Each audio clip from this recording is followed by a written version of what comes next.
Initially, I was going to upload a video titled Savor SmackDown. Why SmackDown at the end of 2020 and beginning of 2021 is awesome.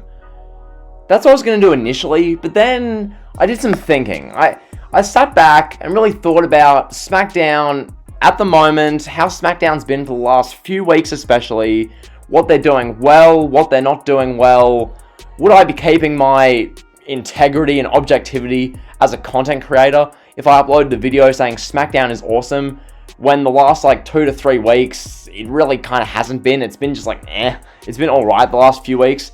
I wanted to be as objective as possible because that's what this channel, I try to do.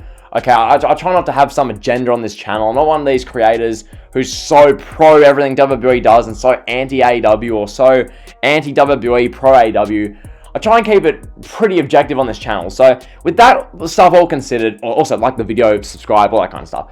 With that considered, I did some thinking about SmackDown and why, what makes it great, what makes me say it's the A show, and really what influences that thinking process. And basically, SmackDown for the past 5 months, mainly because of Roman Reigns and mainly because of Sasha Banks, but mainly Roman Reigns, has been looked at by me and many others as the A show in pro wrestling. It's the A show above Dynamite, above NXT, above Raw. Granted, that's not completely objective. Everyone has their opinions. Some people love NXT and think NXT at the moment is the best thing in wrestling. Some people think Dynamite and what they're doing over there with 4 or 5 tag team matches every week. Some people think that is the best thing in wrestling. Some think Raw is.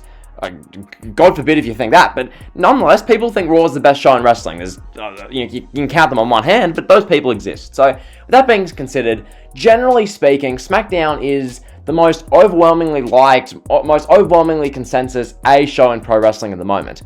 For one, that's because of Roman Reigns, the tribal chief, the biggest star in pro wrestling, the universal champion, the head of the table, aka the tribal god Reigns. He's been doing a phenomenal job at his role for the past 5-ish months, ever since he came back in August and then won the title, and then really ever since September on, Reigns has been on fire. And really, I was thinking about Roman Reigns because Reigns, week in, week out on SmackDown, he's coming out, making his entrance with Jey Uso behind him, Paul Heyman, flanking his left or right. And then Reigns will come out, he'll make his 5-minute entrance down the aisleway, he'll do a 10-minute promo segment with probably Adam Pearce or Kevin Owens, and then we'll go to commercial, and then we'll get a Baron Corbin versus Dominic match. And I was thinking about the structure of the show, and that's one of the things about SmackDown lately that I have a bit of a gripe with, because Roman Reigns, I want no ifs, ands, buts, or maybes about this. Roman Reigns is my favorite wrestler. If you follow my Twitter, if you've watched these videos, you know that. I think the work Reigns is doing is incredible. But my issue with SmackDown of late, this is more just a bit of a general constructive criticism. My constructive criticism is that the shows for the past 3 to 4 weeks, as much as I enjoy SmackDown generally because of Reigns and a bunch of the other stuff they do, generally for the past 3 to 4 weeks, SmackDown, it's just kind of been going through the motions, and I'll explain to you why. It's been going through the motions because, look, it's in this awkward kind of time period where they're clearly waiting to pull the trigger on the big WrestleMania plans. They're waiting to pull the trigger on that, and in the meantime, we're kind of getting rinse, wash, and repeat of stuff we got in November, December, and January. And you might be thinking, well, what do you mean by that? Well, let me explain. So, SmackDown in November, SmackDown began Kevin Owens against Roman Reigns, and it began Carmella against Sasha Banks. These storylines were really good. In November, they were entertaining. December especially, both of these storylines were at an apex. In December, these storylines were killing it. In January, these storylines were good. And now in February, both storylines, they're kind of just running out of steam. That's the best way of putting it. That's the best, most objective way I can put it. Kevin Owens and Roman Reigns, we'll start with that. These two guys started at the end of November.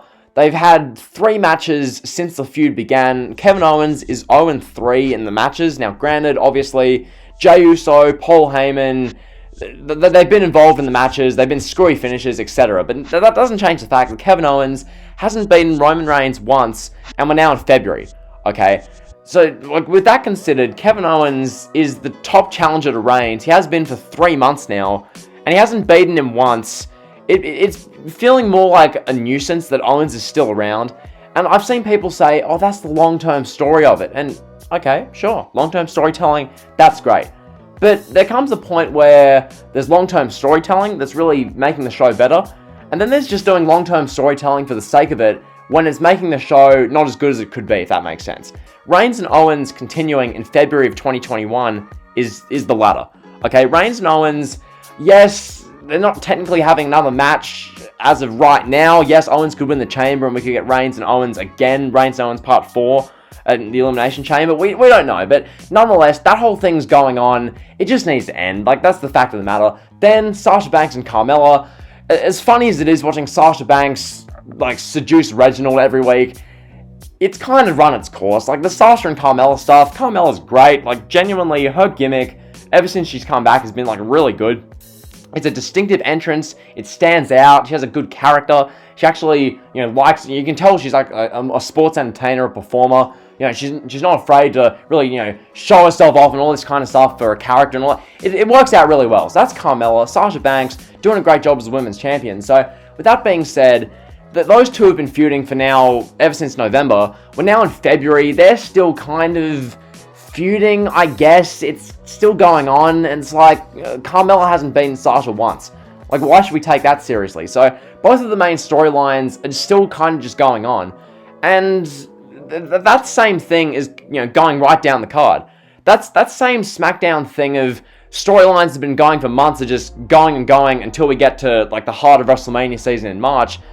That can be seen right up and down the card. Now, look no further than Baron Corbin and the Mysterios. Do I need to go any further than that? Corbin and Dominic Mysterio have wrestled each other how many times now? I swear to God, every week on SmackDown, it goes Reigns' opening segment into Corbin versus Mysterio. If that's Corbin versus Dominic, Corbin and someone else versus Dominic and Ray, Corbin versus Ray, like it's some variation of Corbin versus Mysterio. It's just dull. Like, Corbin and Mysterio, this is the part of SmackDown I just consistently turn off. I don't care. Granted, some people probably care. Some people are probably like, oh my god, Baron Corbin's amazing. Like, and if that's you, hats off to you. I'm genuinely happy you enjoy Baron Corbin. But the fact of the matter is, it's Baron Corbin, someone who... He's changed the channel 101, Baron Corbin. He's facing Dominic Mysterio, who Dominic Mysterio in and of himself is Humberto Carrillo with a famous dad. That's Dominic Mysterio. So we're getting that match week in, week out. That's just kind of meh. So that's that. Then you've got the Intercontinental title, which the Intercontinental title, this is an interesting one because Big E, I like the guy, but when it comes to Big E versus Apollo Crews, this thing's just going on and on and on. They addressed this in the promo. Like, Big E and Apollo Crews in their promo segment last week addressed this. Big E literally told Apollo Crews, you've had several chances at this title back of the line. Okay, get away from me, you're at the back of the line. That's what Big E was telling Apollo Crews. And then we had some open challenge, and that's really what the mid-card titles are in WWE nowadays. It's essentially, let's do an open challenge so we don't have to write a story and we can get a title defense on the show. That's really what it is. So, Big E, I like him as champion. The Big E Apollo Crews stuff was fine. It was good. They had a couple of good matches, but that's run its course now. We don't need to see Big E Apollo Crews 4, so we've run its course with that. Sami Zayn, he's now moved away from the IC title. I think Sami Zayn is one of, if not the best parts of SmackDown. Sami Zayn is great. Like, the dude's a good sports entertainer, like a damn good one.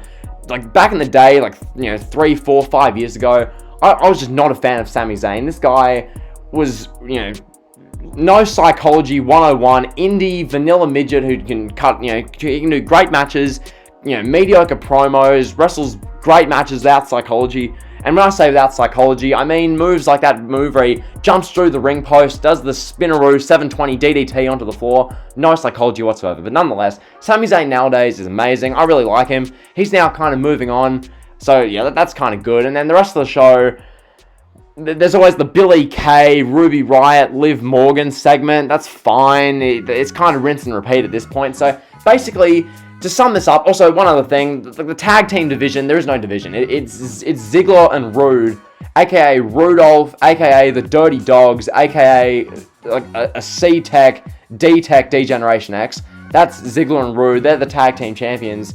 And the only tag teams on the show are the Street Profits, the Dirty Dogs, Otis and Gable, and Lucha House Party, I think. So there's not really much of a tag team division. Basically, to wrap this video up, to sum it up, the truth about SmackDown, the main eventers, Reigns and Sasha Banks, are awesome. They've got a good IC champion as well in Big E. There's other stuff on the show, Sami Zayn, Bianca Belair, a returning Seth Rollins, the Street Profits. There's plenty of good on SmackDown. However, at the moment, as of right at this moment in, well, what's the date now? February 15th of 2021. As of right now, SmackDown is in a bit of a filler time period because SmackDown is waiting another 2 to 3 weeks to really kick into WrestleMania 37 mode and really lock into Reigns versus Edge, lock into Sasha versus Belair, lock into Rollins versus Bryan.